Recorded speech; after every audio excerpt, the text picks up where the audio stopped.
আজ 10 বছর পরে আমার স্বামী দেশে ফিরেছেন। বাসায় সবাই অনেক খুশি ছিল, কিন্তু আমি একদমই খুশি ছিলাম না। কেন ছিলাম না একটু পরেই বলছি। হঠাৎ আমার স্বামী আমার দিকে তাকিয়ে বলে, এই তোমার কি হয়েছে? তোমার কি মন খারাপ? কি হয়েছে আমাকে বলো। কিন্তু আমি কিছু না বলে আমি তাকে বললাম, তুমি রেস্ট নাও, আমি আসছি একটু পরে। তার জন্য খাবার নিয়ে যাচ্ছিলাম, এর মধ্যেই আমার পায়ে একটু ব্যথা পেলাম। সেই বিষয়টা আমার স্বামীর চোখে পড়ে আর বলে আমাকে, কি হয়েছে বলো আমাকে। আমি বললাম যে না তেমন কিছু না, এই একটু ব্যথা পেয়েছি পায়ে, আর কিছু না, তুমি চিন্তা করো না। তারপরে আমার স্বামী আমাকে বলল, আচ্ছা ঠিক আছে তাহলে আমি একটু ঘুমাই, কারণ সারাদিন অনেক পরিশ্রম গেছে আমার উপর দিয়ে, আমি একটু ঘুমাই, এরপরে ঘুম থেকে উঠে তোমাকে নিয়ে একটু বিকেলে ঘুরতে যাব। আমার স্বামী ঠিক 3-4 ঘন্টা পরে ঘুম থেকে উঠে আমাকে বলে, এই তুমি একটা সুন্দর লাল শাড়ি পরো, লাল শাড়ির সাথে সুন্দর সুন্দর গহনাও পরবা। তখন আমি একটু হেসেই তাকে উত্তর দিলাম, দেখো স্বামী আমি এগুলো কোথায় পাবো, আমার তো হাতে গোনা 2-3টা আর 2-3টা 3 পিস আছে, যে 3 পিসগুলো আমি কন্টিনিউ বাসায় ব্যবহার করি। তখন আমার স্বামী আমার সাথে রেগে বলল,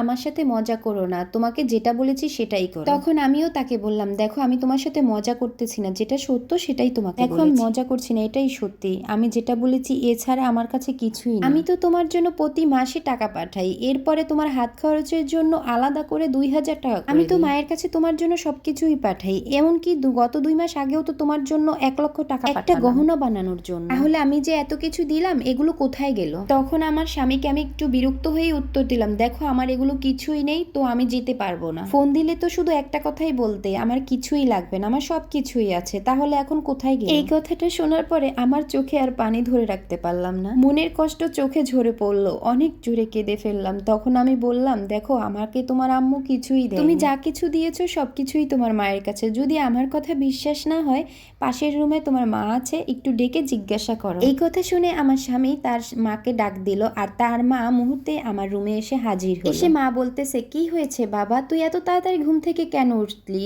তুই না জার্নি করে আসলি, বউ কি তোর সাথে কোনো ঝামেলা করেছে? এই মায়ের কথার উত্তর না দিয়ে আমার স্বামী তার মাকেই প্রশ্ন করলো, আচ্ছা মা, ওকে যে আমি শাড়ি গহনা দিয়েছি এগুলো কোথায়? এত কষ্ট করে আমার উপার্জনের টাকা পাঠালাম, ওর জন্য আমি গহনা কিনলাম, তাহলে কোথায় গেল মা এগুলো?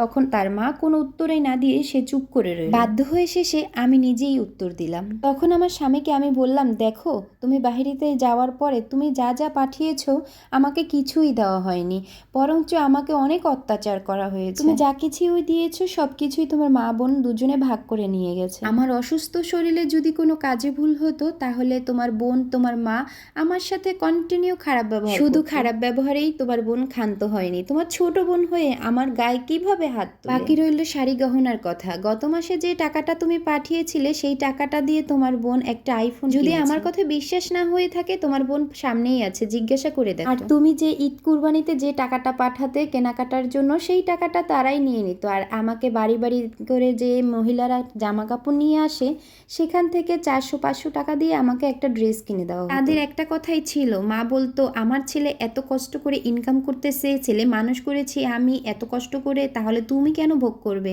আর তোমার বোন বলতো, আমার ভাই আমার জন্য পাঠাচ্ছে, তোমার জন্য পাঠাচ্ছে এত কষ্ট করে। বাকি কত ইতিহাস আছে তাদের কাছ থেকে জেনে না। আর তুমি বলেছিলে না তোমার পায়ে কি হয়েছে, আচ্ছা তাহলে শোনো। গতকাল তরকারি রান্না করেছিলাম আর সেই তরকারির স্বাদটা একটু কম হয়েছিল, খেতে একটু কম ভালো লেগেছিল, এজন্য তোমার মা কড়াই সহ পুরো তরকারিটা আমার পায়ে ঢেলে দিয়েছিল। ও আরও একটি কথা, তুমি না জানতে চেয়েছিলে না কেন আমি তোমার সাথে কথা বলি না ফোনে? আসলে তোমার মা আর বোন আমার সাথে তোমাকে কথা বলতেই দিত না, আমাকে ফোন ধরতে দিত না। এসব কথা শোনার পরে স্বামী তার মাকে জিজ্ঞাসা করলো, মা এই যে আমার বউ যা বলছে এটা কি সত্য?